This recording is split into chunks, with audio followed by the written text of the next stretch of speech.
मम वचसि निधत्तां सन्निधिं मानसे च रमा निवासोचितवास भूमिः संन्याय रत्नावलिजन्म भूमिः वैराग्यभाग्यो मम पद्मनाभतीर्थामृताब्धिर्भवतात् विभूत्यै पदवाक्य प्रमाणज्ञान प्रतिवादिमदच्छिदः श्रीमदक्षोभ्यतीर्थाख्यानुपतिष्ठे गुरुं मम श्रीमदानन्दतीर्थार्य सन्मनः सरसे भुवे अनुव्याख्याननलिने चञ्चले कतिमे मनः न शब्दाब्धौ गाढाः न च निगमचर्चासु चतुराः न च न्याये प्रौढाः न च विदितवेद्यापि वयम् परं श्रीमत्पूर्णप्रमतिगुरुकारुण्यसरणिं प्रपन्नामान्या स्मः किमपि च वदन्तोऽपि महताम् ॐ नारायणं निखिलपूर्णगुणैकदेहं निर्दोषमाप्यतमखिलैः सुवाक्यैः अस्योद्भवादिदमशेषविशेषतोऽपि वन्द्यं सदा प्रियतमं मम सन्नमामि कुपिता हि पणच्छाया समीकृत्या परं सुखं सेवन्ते यत्पदं धीराः तं भजे वल्लभं श्रियः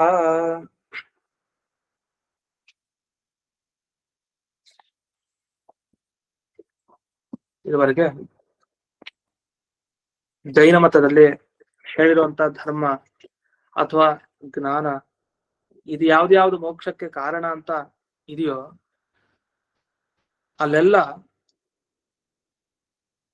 ಪ್ರಮಾಣ ಇಲ್ಲ ಅಂತ ಒಂದು ಖಂಡನೆ ಮಾಡ್ತಾ ಬಂದ್ರು. ಅದರಲ್ಲಿ ವಾದಿರಾಜರ ಟಿಪ್ಪಣಿಯಲ್ಲಿ ಒಂದು ಮಾತು ಬಂತು, ಕರ್ಮಗಳು ಬೇಕಾದಷ್ಟಿದೆ, ಜ್ಞಾನಕ್ಕೆ ಪ್ರತಿಬಂಧಕ ಅಂದ್ರೆ ಜ್ಞಾನ ಹುಟ್ಟೋದಕ್ಕೆ ತೊಂದರೆ ಆದಂತಹ ಒಂದು ಕರ್ಮ, ಆ ಕರ್ಮ ಮತ್ತೆ ಐಶ್ವರ್ಯಕ್ಕೆ ಕಾರಣವಾದ ಕರ್ಮ ಅಂದ್ರೆ ಅದು ಬರ್ಲಿಕ್ಕೂ ಕರ್ಮ, ಅದು ಹೋಗ್ಲಿಕ್ಕೆ ಕರ್ಮ, ಪ್ರತಿಯೊಂದಕ್ಕೂ ಕರ್ಮ, ಎಲ್ಲದಕ್ಕೂ ಇದು ಜೈನರು ಒಪ್ಪಿತ್ತು. ಆದ್ರೆ ಈ ರೀತಿ ಮೋಕ್ಷಕ್ಕೆ ಬೇಕಾದ ಜ್ಞಾನ ಬರ್ಲಿಕ್ಕೆ ಒಂದು ಕರ್ಮ ಇದ್ರೆ ಆ ಕರ್ಮ ಬೇರೆ ಕಡೆ ಇದೆಯಾ ಇಲ್ವಾ ಅಂತ ಪ್ರಶ್ನೆ. ಅಂದ್ರೆ ಜ್ಞಾನಕ್ಕೆ ಬರ್ಲಿಕ್ಕೆ ಬೇಕಾದ ಕರ್ಮ ಇದೆ ಸರಿ, ಆಯುಷ್ಯ ನಿವಾರಣೆಗೆ ಕರ್ಮ ಇದೆಯಾ ಇಲ್ಲ, ಆಯುಷ್ಯ ಇನ್ನು ಇರ್ಲಿಕ್ಕೆ ಕರ್ಮ ಇದೆ, ಅಂದ್ರೆ ಸಂಸಾರದಲ್ಲಿ ಮತ್ತೆ ಬರ್ಲಿಕ್ಕೆ ಬೇಕಾದ ಕರ್ಮ ಇದೆ, ಐಶ್ವರ್ಯ ವೈಭವ ಇದಕ್ಕೆ ಬೇಕಾದ ಕರ್ಮಗಳಿದೆ, ಆದ್ರೆ ಈ ಕರ್ಮ ಎಲ್ಲ ಹೋಗ್ಲಿಲ್ವಾ ಅಂತ ಒಂದು ಪ್ರಶ್ನೆ. ಅಂದ್ರೆ ಈಗ ಮೋಕ್ಷ ಸಿಗ್ರೋನ್ಗೆ ಏನ್ ಬೇಕು, ಆತ್ಮ ತತ್ವಜ್ಞಾನ ಬೇಕು, ನಮ್ಮ ಸರಿಯಾದ ಜ್ಞಾನ ಬೇಕು ಅವ್ರ ಪ್ರಕಾರ. ಆ ಜ್ಞಾನ ಬರ್ಲಿಕ್ಕೆ ತೊಂದರೆ ಆಗಿದ್ ಯಾವ್ದು, ಪ್ರಾರಬ್ಧ ಕರ್ಮ ಯಾವ್ದೋ ಒಂದಿದೆ, ಅದನ್ನ ನಾಶಪಡಿಸಿದ್ ಯಾವ್ದು ಜ್ಞಾನನೇ. ಅಂದ್ರೆ ಜ್ಞಾನಕ್ಕೆ ಏನ್ ಶಕ್ತಿ ಇದೆ ಅಂದ್ರೆ ನಮ್ಗೆ ಮೋಕ್ಷಕ್ಕೆ ಹೋಗ್ಲಿಕ್ಕೆ ಏನೇನು ಅಡೆತಡೆಗಳಿದೆ ಅದನ್ನೆಲ್ಲ ಪರಿಹರಿಸೋ ಶಕ್ತಿ ಇದೆ, ಅದು ಎಂಥ ಕರ್ಮ ಆದ್ರೂ ಸರಿ. ಆದ್ರೆ ಅಂಥ ಜ್ಞಾನ ಅವ್ರ ಏನಂತಾರೆ ಬಂದಿದೆ ಅಂತ ಹೇಳ್ತಾರೆ. ಮೋಕ್ಷಕ್ಕೆ ಹೋಗ್ಲಿಕ್ಕೆ ಬೇಕಾದ ಜ್ಞಾನ ಬಂದಿದೆ, ಯಾಕೆಂದ್ರೆ ಅದಕ್ ಬೇಕಾದ ಕರ್ಮ ಹೊರಟೋಗಿದೆ. ಕರ್ಮ ಹೇಗೋಯ್ತು, ಅದು ಜ್ಞಾನದಿಂದ ಹೋಯ್ತು. ಒಂದ್ ಮಿಕ್ಕಿದ ಕರ್ಮಗಳು ಯಾಕೆ ಹೋಗ್ಲಿಲ್ಲ ಆ ಜ್ಞಾನದಿಂದ, ಅದು ಇದೆ ಅಂತ ಅದಕ್ಕೇನು ಉತ್ತರ ಇಲ್ಲ ಅವರಲ್ಲಿ. ಅದನ್ನ ಇವರು ಆಕ್ಷೇಪ ಮಾಡಿದ್ರು. ದೇಹೈಶ್ವರ್ಯಾದಿ ಬಂಧ ನಿವೃತ್ತವು ತನ್ನಿಮಿತ್ತ ಕರ್ಮ ನಿವೃತ್ತವು ಚ ನತಸ್ಯ ಕಾರಣತಿ ತ್ವಜೈವೋಕ್ತಂ ಸ್ಯಾತ್. ದೇಹ ಹೋಗ್ಲಿಕ್ಕೆ ಬೇಕಾದ ಕರ್ಮ ಅದು ಹೋಗ್ಲಿಲ್ಲ, ಮತ್ತೆ ಐಶ್ವರ್ಯ ಹೋಗ್ಲಿಕ್ಕೆ ಬೇಕಾದ ಕರ್ಮ ಅದು ಹೋಗ್ಲಿಲ್ಲ. ಅಂದ್ರೆ ಎಲ್ಲಾ ಕರ್ಮಗಳು ಐಶ್ವರ್ಯಕ್ಕೂ ಕಾರಣ ಆಯ್ತು, ದೇಹಕ್ಕೂ ಕಾರಣ ಆಯ್ತು. ಮತ್ತಿನ್ ಯಾವ ಜ್ಞಾನ ನಿಮಗಿದೆ, ಯಾವ ಜ್ಞಾನದಿಂದ ಈ ಸಂಸಾರ ಕರ್ಮ ಏನೇನಿದೆ ಇದೆಲ್ಲ ಹೋಗ್ಲಿಕ್ಕೆ ಸಾಧ್ಯ? ಯಾವ್ದು ಕರ್ಮ ಇಲ್ಲ. ಹಾಗಾದ್ರೆ ಯಾವ್ದು ಕರ್ಮ ಹೋಗಿಸ್ಲಿಕ್ಕೆ ಬೇಕಾದ ಜ್ಞಾನ ಇಲ್ಲ ಅಂತ. ಜ್ಞಾನ ಇಲ್ಲ ಅಂತಂದ್ಮೇಲೆ ಮೋಕ್ಷ ಹೇಗ್ ಹೋಗ್ತೀರಿ? ಮೋಕ್ಷಕ್ಕೆ ಹೋಗ್ಲಿಕ್ಕೆ ಇಲ್ಲ ಅಂತ ನಿಮ್ಗೆ ಇನ್ನೊಂದು ದೋಷ ಇದೆ. ದೂಷಣಸೆ ಜಾಗರೂಕತ್ವ, ಎಚ್ಚರದಿಂದ ಇದೆ ಈ ದೋಷ, ಇದನ್ನ ಯೋಚಿಸ್ತಾ ಇರಿ, ಅಂದ್ರೆ ಇದೋ ದೋಷ ನಿಮ್ಗಿದೆ ಅಂತ. ಅಂದ್ರೆ ಒಟ್ಟು ಸಾರ ಏನಂದ್ರೆ ಇದರದು, ಒಬ್ಬ ಜಿನ ಮತವನ್ನ ಆಶ್ರಯಿಸೋ ವ್ಯಕ್ತಿ, ಒಬ್ಬ ಜೈನ ತಾನು ಮೋಕ್ಷಕ್ಕೆ ಹೋಗ್ಬೇಕು ಅಂತಿದ್ರೆ ಅವನು ತನ್ನ ಬಗ್ಗೆ ಸರಿಯಾಗಿ ತಿಳ್ಕೊಂಡಿರ್ಬೇಕು. ಆತ್ಮ ತತ್ವಜ್ಞಾನ ಮುಖ್ಯ. ಅವನ ಅಹಿಂಸಾದಿ ಧರ್ಮಾನುಷ್ಠಾನ ಮಾಡಿರ್ಬೇಕು, ಒಂದು ಧರ್ಮಾನುಷ್ಠಾನ ಮಾಡ್ಬೇಕು, ಒಂದು ಜ್ಞಾನ ಸಂಪಾದನೆ ಮಾಡ್ಬೇಕು. ಅಲ್ಲ ಎರಡು ಮಾಡಿದಾನೆ ಅಂತ ಇಟ್ಕೊಳ್ಳೋಣ. ಒಬ್ಬ ಜಿನನ ಮತವನ್ನ ಅನುಸರಿಸುವಂತ ಶಿಷ್ಯ ಎರಡು ಮಾಡಿದ, ಇನ್ನೂ ಮೋಕ್ಷಕ್ಕೆ ಯಾಕೆ ಹೋಗ್ಲಿಲ್ಲ ಅಂತ ಪ್ರಶ್ನೆ ಮಾಡ್ತೀವಿ. ಯಾಕೆ? ಧರ್ಮಜ್ಞಾನ ಬಂದ್ಮೇಲೆ ಮೋಕ್ಷಕ್ಕೆ ಹೋಗ್ಬೇಕಲ್ಲ. ಇಲ್ಲ, ಮೋಕ್ಷಕ್ಕೆ ಹೋಗ್ಬೇಕು ಅಂತಂದ್ರೆ ನನ್ನ ಆಯುಷ್ಯ ಕ್ಷೀಣ ಆಗ್ಬೇಕು, ಹಾಗೆ ನನ್ನ ಐಶ್ವರ್ಯ ಇದೆಲ್ಲ ನಾನು ಕಳ್ಕೊಳ್ಳೋವರೆಗೂ ನಾನು ಹೇಗ್ ಮೋಕ್ಷಕ್ಕೆ ಹೋಗ್ಲಿ? ನಾವು ಅವನಿಗೆ ಮತ್ತೆ ಕೇಳಿದ್ವಿ, ಹೌದು ಇದೆಲ್ಲ ಇರೋದಕ್ಕೆ ಕಾರಣ ಏನು? ನಿನ್ಗೆ ಐಶ್ವರ್ಯ ಇನ್ನೂ ಇದೆ, ಮತ್ತೆ ಆಯುಷ್ಯ ಇನ್ನೂ ಇದೆ, ಯಾಕೆ? ನೀನು ಧರ್ಮ ಜ್ಞಾನ ಎಲ್ಲ ಸಂಪಾದನೆ ಮಾಡಿದ್ಯಲ್ಲ, ಮೋಕ್ಷಕ್ಕೆ ಬೇಕಾಗಿದ್ದೆಲ್ಲ ಅಂದ್ರೆ ಅವ್ರು ಹೇಳ್ತಾರೆ, ಇಲ್ಲ ಅದು ಕರ್ಮಗಳು ನಾನಾ ತರ ಕರ್ಮ ಇದೆ, ಇನ್ನೂ ನಾನು ಬದುಕ್ಬೇಕು ಅಂತ ಕರ್ಮ ಇರೋದ್ರಿಂದ ನಾನು ಇನ್ನೂ ಬದುಕಿದ್ದೀನಿ, ಇನ್ನೂ ನಾನು ಸಂಪತ್ತನ್ನು ಅನುಭವಿಸ್ಬೇಕು ಅಂತಿದೆ, ಕರ್ಮ ಇದೆ, ಹಾಗಾಗಿದ್ದೀನಿ. ಅದು ನಮ್ ಪ್ರಶ್ನೆ. ಹಾಗಾದ್ರೆ ಈ ಜ್ಞಾನ, ಆತ್ಮ ತತ್ವಜ್ಞಾನ ಎಲ್ಲ ಪಡೆದಿಯಲ್ಲ, ಮೋಕ್ಷಕ್ಕೆ ಹೋಗ್ಬೇಕು ಅನ್ನೋ ಯೋಗ್ಯತೆನೆಲ್ಲ ಪಡೆದಿಯಲ್ಲ, ಆ ಜ್ಞಾನ ಬರ್ದೇ ಇರೋದಕ್ಕೊಂದ್ ಕರ್ಮ ಇತ್ತಲ್ಲ, ಅದ್ ಹೆಂಗ್ ಹೋಯ್ತು ಹೇಳು ಅಂತ ಕೇಳ್ತೀವಿ. ಅದಕ್ಕೆ ಅವನೇನಂತಾನೆ, ಅದು ಜ್ಞಾನದಿಂದ ಹೋಯ್ತು. ಮೋಕ್ಷಕ್ ಬೇಕಾದ ಜ್ಞಾನ ಸಂಪಾದನೆ ಮಾಡಿದಾಗ ಸಹಜವಾಗಿ ಅದಕ್ಕೆ ವಿಘ್ನ ನೀಡ್ತಾ ಇರುವಂತಹ ಕರ್ಮ ಅದೆಲ್ಲ ಹೊರಟೋಯ್ತು, ಜ್ಞಾನದಿಂದ ಹೋಯ್ತು. ಮತ್ತ ಅದೇ ಜ್ಞಾನದಿಂದ ನಿನ್ನ ಆಯುಷ್ಯಕ್ಕೆ ಬೇಕಾದ ಕರ್ಮ ಅದು ಹೋಗ್ಲಿ, ಅದೇ ಜ್ಞಾನದಿಂದಲೇ ಈ ಸಂಪತ್ತಿಗೆ ಬೇಕಾದ ಕರ್ಮನೂ ಹೋಗ್ಲಿ. ಸಂಸಾರದಲ್ಲಿ ಯಾಕಿರ್ಬೇಕು, ಸಂಸಾರಕ್ಕೆ ಕಾರಣವಾದ ಕರ್ಮನೂ ಆ ಜ್ಞಾನದಿಂದ ಹೋಗ್ಲಿ. ಯಾಕೆ ಹೋಗಿಲ್ಲ ಇನ್ನು? ಇಲ್ಲ ಆ ಜ್ಞಾನ ಬಂದ್ರೂ ಹೋಗಲ್ಲ. ಮತ್ ಯಾವ ಜ್ಞಾನದಿಂದ ಹೋಗ್ಬೇಕಾಗಾದ್ರೆ ಕರ್ಮ? ಇದು ಅನುಭವಿಸೇ ಹೋಗುತ್ತೆ ಅಂದ್ರೆ ಎಷ್ಟು ವರ್ಷ ಅನುಭವಿಸ್ತಾ ಇರೋದು? ವರ್ಷ ಅಲ್ಲ, ಕೊನೆಗೇನಾಗುತ್ತೆ, ಜನ್ಮಗಳು ಅನುಭವಿಸ್ತಾನೆ ಇರ್ಬೇಕು. ಒಂದು ಕರ್ಮ ಅನುಭವಿಸುವಷ್ಟೊತ್ತಿಗೆ ಇನ್ನೊಂದು ಕರ್ಮ ಮಾಡಿರ್ತಾನೆ, ಕೊನೆಗೆ ಅವ್ನು ಮೋಕ್ಷಕ್ಕೆ ಹೋಗ್ಬಾರ್ದು ಅಂತ ಒಂದು ತಾತ್ಪರ್ಯ ಆಯ್ತು. ಅಂದ್ರೆ ಈ ತರ ಎಲ್ಲ ದೋಷಗಳಿವೆ. ಹಾಗಾಗಿ ಅನೇಕ ಕರ್ಮಗಳನ್ನ ಒಪ್ಪಿ ಆ ಕರ್ಮಗಳನ್ನ ಒಂದೊಂದು ನಾಶಪಡಿಸತ್ತೆ ಅಂತ ಅದನ್ನ ಒಪ್ಪಿ ಇಷ್ಟೆಲ್ಲ ತುಂಬಾ ಕಷ್ಟ. ನಮ್ಗಿವೆಲ್ಲ ಆಕ್ಷೇಪ ಇಲ್ಲ. ಯದ್ಯಪಿ ನಮ್ಗೇನ ಆಕ್ಷೇಪ ಮಾಡ್ಬೋದು ಅವರು, ನೀವು ಕರ್ಮಗಳನ್ನ ಮಾಡ್ತೀರಿ, ನೀವು ಅನುಭವಿಸೇ ತಾನೆ, ಪ್ರಾರಬ್ಧ ಕರ್ಮ ಎಲ್ಲ ಅನುಭವಿಸೇ ತಾನೆ ಮೋಕ್ಷಕ್ಕೆ ಹೋಗ್ಬೇಕು.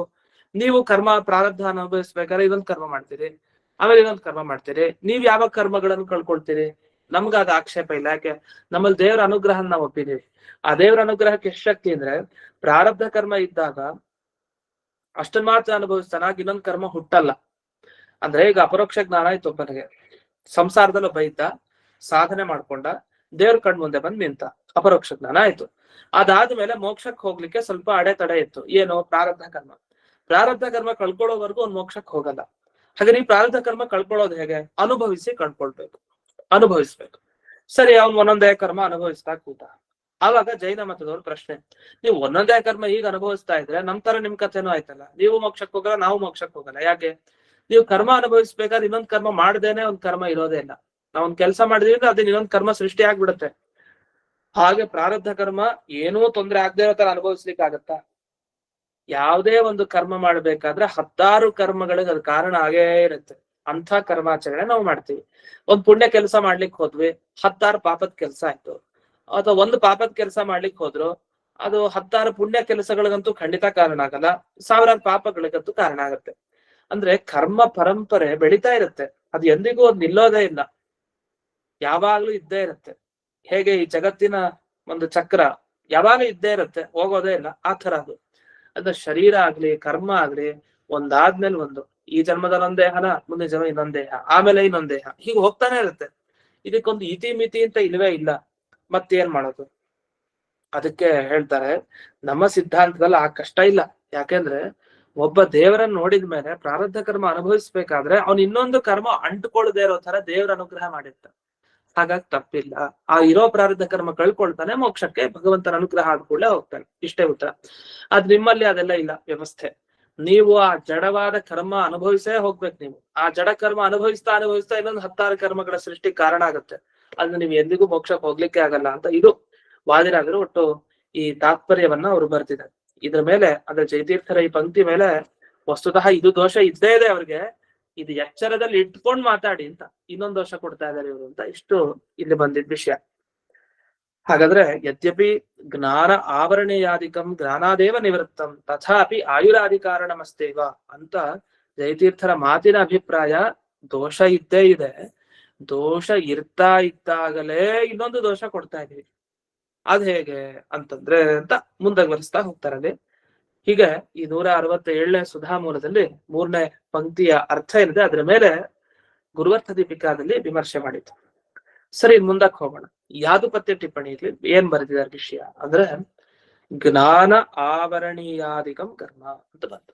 ಅಂದ್ರೆ ಜ್ಞಾನ ಬರ್ದೇ ಇರೋದಕ್ಕೆ, ಅಂದ್ರೆ ಆತ್ಮ ತತ್ವಜ್ಞಾನ, ನಮ್ಮ ಜ್ಞಾನ ಸರಿಯಾಗಿ ಬರ್ದೇ ಇರೋದಕ್ಕೆ ಆವರಣ, ಮುಚ್ಚಳದಂತೆ ಇರುವಂತಹ ಒಂದು ಕರ್ಮ ಇದೆ. ಆ ಕರ್ಮ ಹೋದವನಿಗೆ ಜ್ಞಾನ ಬಂದಿದೆ ಅಂತ. ಇದು ಒಂದು. ಜ್ಞಾನಕ್ಕೆ ಆವರಕವಾಗಿ ಮುಚ್ಚುವಂತಹ ಒಂದು ಕರ್ಮ, ಅದು ಜ್ಞಾನ ಆವರಣೀಯ ಕರ್ಮ ಅಂತ ಅನಿಸ್ಕೊಡುತ್ತೆ. ಎರಡನೇದು ದರ್ಶನ ಆವರಣೀಯ ಕರ್ಮ ಅಂತ ಎರಡನೇದು.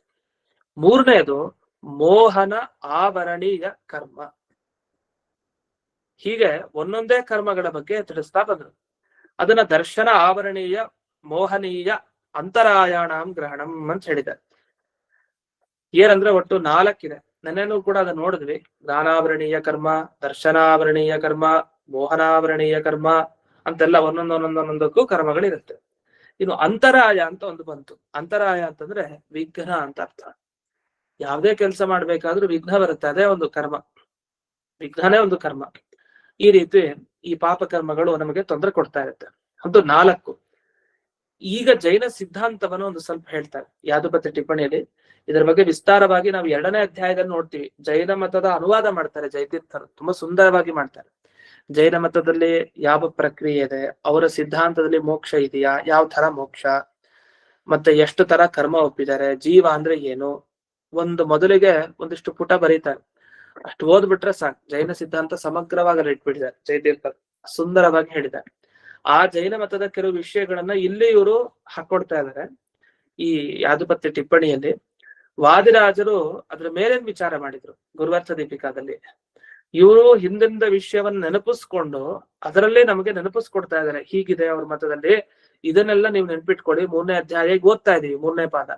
ಇದು ಓದ್ಬೇಕಾದ್ರೆ 2ನೇ ಅಧ್ಯಾಯದ 2ನೇ ಪಾದದಲ್ಲಿ ಬಂದ ಜೈನಾಧಿಕರಣ ಅಂತ, ಸ್ಯಾದ್ವಾದಾಧಿಕರಣ ಅಂತ ಅದಕ್ಕೆ ಹೆಸರು. ಆ ಅಧಿಕರಣದಲ್ಲಿ ಬರುವಂತಹ ವಿಚಾರಗಳೇನಿದೆ ಅದನ್ನ ಇದು ನೆನಪಿಸ್ಕೊಡಿ ಅನ್ನೋ ನೆನಪು ಮಾಡ್ಕೊಟ್ರು. ಮಧ್ಯದಲ್ಲಿ ಇವರ ವಿವರಣೆ ಸೊಗಸಾಗಿರುತ್ತೆ. ಇವರು ಯಾದುಪತ್ಯದಲ್ಲೂ ಮಧ್ಯದಲ್ಲಿ ಸುಲಭವಾಗಿ ವಿವರಣೆ ಮಾಡ್ತಾರೆ. ಈ ಜೈನ ಮತದಲ್ಲಿ ಏನಿದೆ ಅಂತ ನೋಡೋಣ. ತನ್ಮತೆ ಏತಾನಿ 4 ಶ್ರೇಯೋ ಹಂತೃತ್ವಾತ್ ಘಾತಿ ಕರ್ಮಾಣಿ ಇದು ಉಚ್ಯಂತೆ.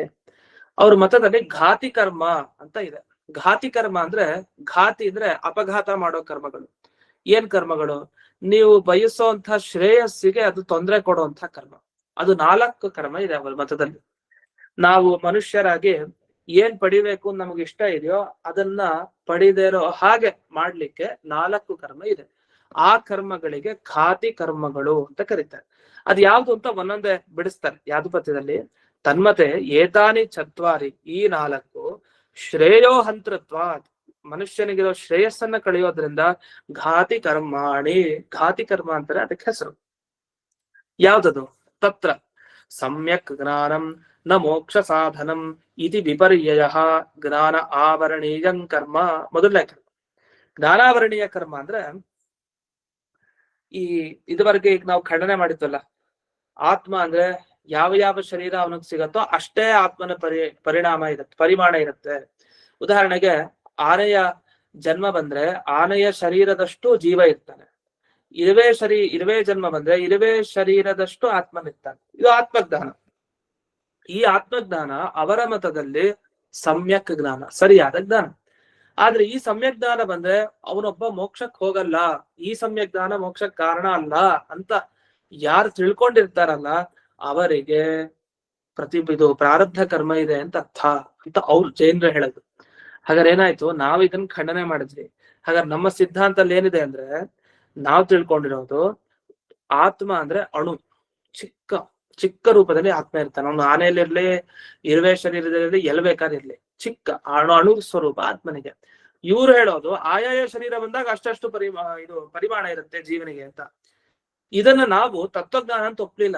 ಈ ಜ್ಞಾನ ಬಂದವ್ರು ಮೋಕ್ಷಕ್ಕೆ ಹೋಗಲ್ಲ ಅಂತ ಹೇಳಿದ್ವಿ. ಆದ್ರೆ ಅವ್ರು ಹೇಳೋದು ಈ ತರ ಯಾರು ಹೇಳ್ತಾರಲ್ಲ, ಇಂಥ ಜ್ಞಾನ ಮೋಕ್ಷಕ್ಕೆ ಕಾರಣ ಅಲ್ಲ ಅಂತ ಯಾರು ಹೇಳ್ತಾರಲ್ಲ ಅವ್ರಿಗಿನ್ನೂ ಪ್ರಾರಬ್ಧ ಕರ್ಮ ಇದೆ ಅಂತ ಅರ್ಥ. ಅದಕ್ಕೆ ಅವ್ರು ಮೋಕ್ಷಕ್ಕೆ ಹೋಗ್ತಾ ಇಲ್ಲ. ಹಾಗಾದ್ರೆ ನಮ್ಗೆ ಇದು ಹೇಳ್ದಂಗಾಯ್ತು ನೇರವಾಗಿ. ಯಾಕೆ ನೀವೇನ್ ಒಪ್ತೀರಿ? ಇಂಥ ಆತ್ಮಜ್ಞಾನ ನಾವ್ ಹೇಳೋದನ್ನ ಮೋಕ್ಷ ಕಾರಣ ಅಲ್ಲ ಅಂತ ಒಪ್ತೀರಿ. ಆದ್ರೆ ನಿಮ್ಮ ವಿಪರೀತ ಜ್ಞಾನ ಇದು. ಈ ವಿಪರೀತ ಜ್ಞಾನನೇ ನಾವು ಹೇಳ್ತಾ ಇರೋದು ನಿಜವಾದ ಜ್ಞಾನ ಬರ್ಲಿಕ್ಕೆ ಪ್ರತಿಬಂಧಕವಾದ ಕರ್ಮ, ಆ ಕರ್ಮ ನಿಮ್ಗಿದೆ ಅಂತ ಇಷ್ಟ ಹೇಳ್ದಾಗ ಒಟ್ಟಿನಲ್ಲಿ ಅದನ್ನಿಲ್ಲಿ ಸಮ್ಯಕ್ ಜ್ಞಾನಂ ನ ಮೋಕ್ಷ ಸಾಧನಂ ಇತಿ ವಿಪರ್ಯಯ. ಸಮ್ಯಕ್ ಜ್ಞಾನ ಮೋಕ್ಷಕ್ಕೆ ಸಾಧನವೇ ಅಲ್ಲ ಅಂತ ಯಾರು ತಿಳ್ಕೊಂಡಿರ್ತಾನಲ್ಲ ಅವನಿಗೆ ಅಂತ ಕರ್ಮ ಇದೆ ಅಂತ ಅರ್ಥ. ಇದು ಜ್ಞಾನ ಆವರಣೀಯ ಕರ್ಮ ಅಂತ ಕರೀತಾರೆ. ಎರಡನೇ, ಯಾಕೆ ಜ್ಞಾನ ಬರ್ಲಿಕ್ಕೆ ತಡೆ ಹಿಡಿತಾ ಇದ್ದಿಲ್ಲ? ಈಗ ಶರೀರದ ಪರಿಮಾಣ ಏನಿದೆಯಲ್ಲ ಅದೇ ಆತ್ಮನದ್ದು ಅಂತ ತಿಳ್ಕೊಳ್ಲಿಕ್ಕೆ ಇದು ತೊಂದ್ರೆ. ಯಾಕೆ ಅದಲ್ಲ ನಾವ್ ಹೇಳ್ತಾ ಇದೀವಲ್ಲ, ಇದು ಒಂದು. ಎರಡನೇದು ದರ್ಶನ ಆವರಣೀಯ ಕರ್ಮ ಅಂತ. ಏನ್ ದರ್ಶನ ಆವರಣೀಯ ಕರ್ಮ? ಆರ್ಹತ ದರ್ಶನ ಅಭ್ಯಾಸಾತ್ ನ ಮೋಕ್ಷ ಇತಿ ವಿಪರೀತ ಜ್ಞಾನಂ ದರ್ಶನಾವರಣೀಯಂ. ಕೆಲವ್ರಿಗೆ ಇರತ್ತಂತೆ, ಈ ಆರ್ಹತ ದರ್ಶನ ಅಂದ್ರೆ ಅರ್ಹನ್ ಅಂತ ಅವರ ಮೂಲ ವ್ಯಕ್ತಿ, ಅರ್ಹನ್ ಅಂತ ಕರೀತಾರೆ. ಆ ಅರ್ಹನ್ ಅನ್ನೋನು ಸರ್ವಜ್ಞ. ಅವರ ಸಿದ್ಧಾಂತದಲ್ಲಿ ಅವನ್ಗೆಲ್ಲ ಗೊತ್ತಿದೆ ವಿಚಾರಗಳು, ಸರ್ವಜ್ಞ. ಆದ್ರೆ ಅವ್ನು ದೇವರಲ್ಲ, ಅರ್ಹನ್ ಅಂತ ಒಪ್ಪಿದ್ದಾರೆ. ತೀರ್ಥಂಕರ, ಮೂಲ ತೀರ್ಥಂಕರ. ಆ ಅರ್ಹನ್ ಏನಿದ್ದಾನೆ ಅಂದ್ರೆ ಮಹಾವೀರ ಅಂತೆಲ್ಲ ಕರಿತೀವಿ. ಮಹಾವೀರ, ಜಿನ ಅನ್ನೋ ಶಬ್ದದಿಂದ ಏನ್ ಕರಿತೀವಿ. ಈ ಜಿನ, ಮಹಾವೀರ ಇದೆಲ್ಲ ಒಂದೇ ಶಬ್ದದಿಂದ ಹೇಳ್ತಾರೆ, ಅಂದ್ರೆ ಒಂದೇ ಅರ್ಥವನ್ನ ಕೊಡುವಂತ ಎರಡು ಶಬ್ದ. ಈ ಅರ್ಹನ್ ಏನಿದ್ದಾನೆ, ಅರ್ಹನ್ನಿನ ದರ್ಶನವೇ ಆರ್ಹತ ದರ್ಶನ, ಅಂದ್ರೆ ಜೈನ ದರ್ಶನ. ಈ ಆರ್ಹತ ದರ್ಶನ ಅಭ್ಯಾಸ ಮಾಡಿದವ್ರಿಗೆ ಮೋಕ್ಷ ಆಗಲ್ಲ ಅಂತ ಯಾರಿಗೆ ವಿಪರೀತ ಜ್ಞಾನ ಇದೆ ಅವನಿಗೆ ಕರ್ಮ ಇದೆ ಅಂತ ಅರ್ಥ, ಪ್ರಾರಬ್ಧ ಕರ್ಮ ಇದೆ. ಅಂದ್ರೆ ಅವನಿಗೆ ಮೋಕ್ಷಕ್ಕೆ ಹೋಗ್ಲಿಕ್ಕೆ ಸಾಧ್ಯ ಇಲ್ಲ. ಯಾಕೆ ಅವನೇನ್ ತಿಳ್ಕೊಂಡಿದ್ದಾನೆ, ಈ ಜೈನ ದರ್ಶನ ಅಭ್ಯಾಸ ಮಾಡಿದ್ರೆ ಮೋಕ್ಷ ಆಗಲ್ಲ ಅಂತ ತಿಳ್ಕೊಂಡಿದ್ದಾನೆ. ಆದ್ರೆ ತಪ್ಪು. ಯಾರು ಜೈನ ಮತವನ್ನ ಅಭ್ಯಾಸ ಮಾಡಿದ್ರೆ ಮೋಕ್ಷಕ್ಕೆ ಹೋಗ್ತಾನೆ ಅಂತ ತಿಳ್ಕೊಂಡಿರ್ತಾನೋ ಸರಿಯಾಗಿ, ಅವನ್ ಮೋಕ್ಷಕ್ಕೆ ಹೋಗ್ತಾನೆ, ಅವನ್ ಕರ್ಮ ಕಳಿಯುತ್ತೆ ಅಂತ ಹೇಳ್ತಾರೆ. ಇದು ಹೇಗಾಯ್ತು ಅಂದ್ರೆ ಅವ್ರ ಸಿದ್ಧಾಂತ ಅವರು ಸಮರ್ಥನೆ ಮಾಡ್ಕೊಂಡಂಗಾಯ್ತು. ನಾವು ಹೇಳ್ತೀವಿ, ಹೇಗೆ ಹೇಳ್ತೀವಿ, ಮಧ್ವ ಸಿದ್ಧಾಂತದಿಂದ ಮೋಕ್ಷಕ್ಕೆ ಹೋಗಲ್ಲ ಅಂತ ಯಾರು ತಿಳ್ಕೊಂಡಿದ್ದಾರೆ ಅವನಿಗೆ ಪ್ರಾರಬ್ಧ ಕರ್ಮ ಇದೆ ಅಂತ ಅರ್ಥ. ಅವ್ನು ಯಾವತ್ತು ಅದನ್ನ ಕಳ್ಕೊಳ್ತಾವ ಮೋಕ್ಷಕ್ಕೆ ಹೋಗ್ತಾನೆ ಅಂತ. ಈ ರೀತಿ ಎಲ್ಲಾ ಸಿದ್ಧಾಂತಿಗಳು ಕೂಡ ಏನ್ ಹೇಳ್ತಾರೆ, ತಮ್ಮ ತಮ್ಮ ಸಿದ್ಧಾಂತದ ಅಜ್ಞಾನ ಯಾರಿಗಿದೆಯೋ ಅವ್ರ ಮೋಕ್ಷಕ್ಕೆ ಹೋಗಲ್ಲ, ಅವ್ರಿಗೊಂದು ಕರ್ಮ ಇದೆ ಅಂತ ಅಂದೇ ಅಂತ. ಹಾಗಿಲ್ಲ ಹೇಳ್ದಾಗಾಯ್ತು, ಆರ್ಹತ ದರ್ಶನ ಅಭ್ಯಾಸ, ಜೈನ ದರ್ಶನ ಅಭ್ಯಾಸ ಮಾಡಿದ್ರೆ ನ ಮೋಕ್ಷ, ಅವನಿಗೆ ಮೋಕ್ಷ ಆಗಲ್ಲ ಅಂತ ಹೇಳಿ ಯಾರು ವಿಪರೀತ ಜ್ಞಾನ ಪಡೆದಿರ್ತಾರೆ. ಸರಿಯಾದ ಜ್ಞಾನ ವಸ್ತುತ ಅದು ನಮ್ ಪ್ರಕಾರ, ಅದು ಇವ್ರ ಪ್ರಕಾರ ವಿಪರೀತ ಜ್ಞಾನ ಹಾಗೆ ಪಡ್ಕೊಂಡಿರ್ತಾರೆ. ಅಂಥವರು ಇನ್ನೂ ಕರ್ಮವನ್ನ ಹೊಂದಿದ್ದಾರೆ, ಅವರ ಕರ್ಮ ಇನ್ನೂ ಸವಿದಿಲ್ಲ ಅಂತ ಅರ್ಥ. ಇದು ದರ್ಶನ ಆವರಣೀಯ ಕರ್ಮ. ಅಂದ್ರೆ ದರ್ಶನ ಅಂದ್ರೆ ಜೈನ ದರ್ಶನ, ಅದರ ಬಗ್ಗೆ ಸರಿಯಾದ ಜ್ಞಾನ ಬರ್ದೇ ಇರೋ ಹಾಗೆ ತಡೆಯುವಂತ ಒಂದು ಕರ್ಮ, ದರ್ಶನ ಆವರಣ ಕರ್ಮ ಅಂತ ಕರೀತಾರೆ. ಇದು ಎರಡನೇದು. ಮೂರನೇದು ಮೋಹನೀಯ, ಅಂದ್ರೆ ಬಹುಶು ವಿಪ್ರತಿಷಿದ್ಧೇಶು ತೀರ್ಥಕರೈರುಪದರ್ಶಿತೇಶು ಮೋಕ್ಷ ಮಾರ್ಗೇಶು ವಿಶೇಷ ಅನವಧಾರಣಂ ಮೋಹನೀಯಂ. ಅಂದ್ರೆ ಈ ಮೋಕ್ಷ ಮಾರ್ಗ ತುಂಬಾ ಜನ ಹೇಳ್ಬಿಟ್ಟಿದ್ದಾರೆ. ಒಬ್ಬೊಬ್ಬ ದರ್ಶನಕಾರರು ಅವರವರ ಸಿದ್ಧಾಂತದಲ್ಲಿ ಮೋಕ್ಷಕ್ ಮಾರ್ಗ ಇದು, ಮೋಕ್ಷಕ್ ಮಾರ್ಗ ಇದು, ನೀವು ಮೋಕ್ಷಕ್ ತಲುಪಿಸಿದ್ರೆ ಸಾಕು ನಮ್ಮನ್ನ. 100 ದಾರಿ ತೋರಿಸಿದ್ದಾರೆ ಎಲ್ಲ ಸೇರಿಸಿ. 100 ಅಂತ ಉದಾಹರಣೆಗೆ, 1000 ದಾರಿ ಇದೆ, 100 ದಾರಿ ಅಂತ ಉದಾಹರಣೆಗೆ ಇಟ್ಕೊಳ್ಳೋಣ. ಈಗ ಹೋಗೋದು ಲಕ್ಷ್ಯ ನಮ್ಗೆ ಮೋಕ್ಷದ ಕಡೆನೆ, ನಾವು ಮೋಕ್ಷಕ್ಕೆ ಹೋಗ್ಬೇಕು ಅಂತಾರೆ ಎಲ್ರಿಗೂ ಇರೋದು. ಆದ್ರೆ ದಾರಿ 100 ಇದೆ, ಒಬ್ರು ಒಂದ್ ದಾರಿ ತೋರಿಸಿದ್ರೆ ಸಾಕಾಗ್ತಾ ಇತ್ತು. ಇಲ್ಲ ನಾನು ನಿಮ್ ದಾರಿ ತೋರಿಸ್ತೀನಿ ಅಂತ ಇನ್ನೊಬ್ಬ ನಾನ್ ದಾರಿ ತೋರಿಸ್ತೀನಿ. 100 ಜನ ತೋರಿಸಿದಾರೆ, ಯಾವ ದಾರಿಲಿ ಹೋಗ್ಬೇಕೀಗ? ಈಗ ಯಾವ್ದಾರು ಸರಿಯಾಗಿ ಒಂದ್ ದಾರಿಲಿ ಹಿಡ್ಕೊಂಡು ಹೋಗೋಣ ಅಂದ್ರೆ ಯಾವ್ದು ಸರಿ ಅಂತ ಗೊತ್ತಿಲ್ಲ. ಅಪ್ಪಿ ತಪ್ಪಿ ಒಂದು ದಾರಿ ಸರಿ ಅಂತ ಅನ್ಕೊಂಡು ಹಾಗೆ ಸುಮ್ನೆ ಹೊರಟು ಬಿಟ್ರೆ ಅವ್ನ್ ವಾಪಸ್ ಬರ್ಲಿಕ್ಕೆ ಆಗಲ್ಲ. ಹಾಗಾದ್ರೆ ಆ ದಾರಿಲಿ ಏನ್ ಸಿಗತ್ತೋ ಗೊತ್ತಿಲ್ಲ ಮುಂದೆ. ಅದ್ರ ಸರಿಯಾದ ದಾರಿ ಯಾವುದು? ಬಹುಶು ವಿಪ್ರತಿಷಿದ್ಧೇಶು, ಬಹಳ ಹೀಗೆ ವಿರುದ್ಧ ಆಗ್ಬಿಟ್ಟಿದೆ. ಒಬ್ಬ ಹೀಗೆ ಹೇಳ್ತಾನೆ, ಇನ್ನೊಬ್ಬ ಹೀಗೆ ಹೇಳ್ತಾನೆ. ಆಗೇನ್ ಮಾಡ್ಬೇಕು ಅಂದ್ರೆ, ತೀರ್ಥಂಕರರು ಅಂತ ನಾವು ಕನ್ನಡದಲ್ಲಿ ಕರಿತೀವಿ, ಸಂಸ್ಕೃತದಲ್ಲಿ ತೀರ್ಥಕರ ಅಂತ ಕರೀತಾರೆ ಶಬ್ದ. ತೀರ್ಥಕರರು ಯಾರಿರ್ತಾರೆ ಅಂದ್ರೆ, ತೀರ್ಥಕರ ಅಂದ್ರೆ ಶಾಸ್ತ್ರ ರಚನೆ ಮಾಡಿದವರು ಅಂತ ಅರ್ಥ. ಅವ್ರಿಗೆ ತೀರ್ಥಕರ ಅಂತ ಕರೀತಾರೆ. ತೀರ್ಥಂಕರ ಅಂದ್ರೆ ಪವಿತ್ರ ಅನ್ನೋ ಅರ್ಥದಲ್ಲಿ, ಸಾಧುಗಳು ಅನ್ನೋ ಅರ್ಥದಲ್ಲಿ ತೀರ್ಥಂಕರ ಅಂತ ಕರೀತಾರೆ. ಶಾಸ್ತ್ರ ರಚನೆ ಮಾಡಿದವ್ರು ತೀರ್ಥಕರ ಅಂತ ಅಂತಾರೆ. ಅದು ಜೈನಾಗಮ ರಚನೆ ಮಾಡಿದ ತೀರ್ಥಕರರೇನಿದ್ದಾರೆ ಅವರು ಮೋಕ್ಷ ಮಾರ್ಗ ತೋರಿಸಿದ್ದಾರೆ. ನೋಡಿ, ಇದು ಮೋಕ್ಷಕ್ಕ ದಾರಿ, ಇಲ್ಲಿ ಹೋಗಿ ಅಂತ. ಆದ್ರೆ ಕೆಲವು ಜನರಿಗೆ ಗೊತ್ತಾಗ್ಲಿಲ್ಲ. ಯಾಕೆಂದ್ರೆ ಇವ್ರು ತೋರಿಸಿದ ಮಾರ್ಗ ಸರಿ ಇದೆಯಾ ಇಲ್ವಾ ಅಂತ ಡೌಟ್ ಪಟ್ರು. ಆ ಡೌಟ್ ಯಾರು ಪಡ್ತಾರಲ್ಲ ಅವ್ರಿಗೊಂದು ಕರ್ಮ ಇದೆ, ಮೋಹನೀಯ ಕರ್ಮ. ಮೋಹ ಬರ್ಲಿಕ್ಕೆ ಬೇಕಾದ ಕರ್ಮ ಅವ್ರಿಗಿದೆ ಅಂತ. ಯಾಕೆ? ಸಾಕ್ಷಾತ್ತಾಗಿ ತೀರ್ಥಕರರು ಹೇಳ್ತಾ ಇದಾರೆ, ಇಂಥ ಮಾರ್ಗಕ್ಕೆ ಹೋಗು, ಇಂಥ ಮಾರ್ಗಕ್ಕೆ ಹೋದ್ರೆ ನಿಂಗೆ ಮೋಕ್ಷ ಸಿಗತ್ತೆ ಅಂತ. ಆದ್ರೂ ಹೋಗ್ತಾ ಇಲ್ಲ ಅವನು. ಅದ್ರ ಮೋಹಕ್ ಬೇಕಾದ ಕರ್ಮ ಇದೆ. ಇದು 3ನೇ ಕರ್ಮ. ಇದು 4ನೇ ಕರ್ಮದ ಬಗ್ಗೆ ಹೇಳ್ತಾರೆ. ಮೋಕ್ಷ ಮಾರ್ಗ ಪ್ರವೃತ್ತಾನಂ ತದ್ ವಿಘ್ನಕರಂ ವಿಜ್ಞಾನಂ ಅಂತರಾಯಂ ಇತಿ ಜ್ಞಾತವ್ಯಂ. 4ನೇದು ಏನ್ ತಿಳ್ಕೊಳ್ಬೇಕು ಅಂದ್ರೆ, ಈ ಮೋಕ್ಷ ಮಾರ್ಗದಲ್ಲಿ ಹೋಗೋರ್ಗೆ ವಿಘ್ನ ಮಾಡುವಂತ ಒಂದು ಜ್ಞಾನ ಇದೆ. ಏನ್ ಜ್ಞಾನ ಇದೆ? ಈ ಜೈನ ಮತ ಉಪಯೋಗಿ ಅಲ್ಲ, ಇದರಿಂದ ಯಾರಿಗೂ ಮೋಕ್ಷ ಸಿಕ್ಕಿಲ್ಲ, ಸುಳ್ಳು ಹೇಳ್ತಾ ಇದ್ದಾರೆ ಅಂತ ವಿಜ್ಞಾನ ಬಂದ್ರೆ, ಈ ತರದ ಒಂದು ವಿಶೇಷವಾದ ಜ್ಞಾನ ಬಂದ್ರೆ ಇದೇ ದೊಡ್ಡ ವಿಘ್ನ ಅಂತ ತಿಳ್ಕೊಳ್ಳಿ. ಅದರಿಂದ ಈ ತರ 4 ಕರ್ಮ ಇದೆ. ಇದನ್ನೆಲ್ಲ ನಾವು ದಾಟಿಕೊಂಡು ಹೋದ್ರೆ ಆಗ ಮೋಕ್ಷಕ್ಕೆ ಹೋಗ್ಬೋದು. ಆದ್ರೆ ಈ ಕರ್ಮ ಎಲ್ಲ ಹೋಗೋದು ಯಾವಾಗ? ಸಮ್ಯಕ್ ಜ್ಞಾನ ಬಂದಾಗ, ಸರಿಯಾದ ಜ್ಞಾನ ಬಂದಾಗ, ಓ ಈ ತರ ಎಲ್ಲ ಇಲ್ಲ, ನಿಜವಾಗಿ ಆರ್ಹತ ದರ್ಶನ ಅಭ್ಯಾಸ ಮಾಡಿದ್ರೆ ಮೋಕ್ಷ ಸಿಗತ್ತೆ, ತೀರ್ಥಕರರು ತೋರಿಸಿದ ಮಾರ್ಗದಲ್ಲೇ ನಾವು ಹೋಗ್ಬೇಕು, ಇನ್ಯಾವುದೇ ವಿಘ್ನಗಳು ನಮಗಿಲ್ಲ. ಮತ್ತೆ ಇವ್ರು ಹೇಳಿದ ಆತ್ಮ ಶರೀರ ಪರಿಮಾಣ ಜ್ಞಾನ ಇದ್ರೆ ಮಾತ್ರ ಅವನು ಮೋಕ್ಷಕ್ಕೆ ಹೋಗ್ತಾನೆ ಅಂತ. ಇಷ್ಟೆಲ್ಲ ಜ್ಞಾನ ಸರಿಯಾಗಿ ಬಂತು ಅಂದ್ರೆ ಅವ್ನು ಮೋಕ್ಷಕ್ಕೆ ಹೋಗ್ಬಲ್ಲ, ಇಲ್ಲ ಅಂದ್ರೆ ಇಲ್ಲ ಅಂತ. ಇದು ಜೈನ ಮತ ಸಿದ್ಧಾಂತದ ಪ್ರಕ್ರಿಯೆ. ಆ ಪ್ರಕ್ರಿಯೆಯನ್ನ ಇಲ್ಲಿ ಹೇಳಿದ್ರು. ಇದನ್ನೇ ಜಯತೀರ್ಥರು ಜ್ಞಾನ ಆವರಣಿ ಯಾದಿಕಂ ಅಂತ ಒಂದು ಪದ ಹಾಕಿದ್ದಾರೆ. ಆದಿ ಇವೇ ಮೊದಲಾದ ಅಂತ ಹಾಕಿದ್ದಾರೆ. ಅದರಿಂದ ಇಷ್ಟು ಅರ್ಥ ತಗೊಳ್ಬೇಕು ಅಂತ ಹೇಳಿ ಇಲ್ಲಿ ಯಾದುಪತ್ಯದಲ್ಲಿ ವಿವರಣೆ ಮಾಡಿದ್ದಾರೆ. ಇನ್ನೂ ಮುಂದೆ ಇದರ ಬಗ್ಗೆ ವಿಮರ್ಶೆ ಮಾಡ್ತಾರೆ. ಇದು ಯಾಕೆ ಸರಿ ಇಲ್ಲ, ಅವ್ರು ಯಾಕೆ ತಪ್ಪು ಹೇಳ್ತಾ ಇದಾರೆ, ಏನ್ ತಪ್ಪು ಹೇಳ್ತಾ ಇದಾರೆ ಅನ್ನೋದನ್ನೆಲ್ಲ ಹೇಳ್ತಾರೆ. ಅದನ್ನ ಮುಂದಿನ ಪಾಠದಲ್ಲಿ ನೋಡೋಣ ಅಂತ ಹೇಳ್ತಾ ಇಂದಿನ ಪಾಠವನ್ನ ಅಸ್ಮದ್ ಗುರುವಂತರ್ಗತ ವ್ಯಾಸತೀರ್ಥ ಗುರುವಂತರ್ಗತ ಶ್ರೀ ಗೋಪಾಲಕೃಷ್ಣನಿಗೆ ಅರ್ಪಣೆ ಮಾಡ್ತಾರೆ.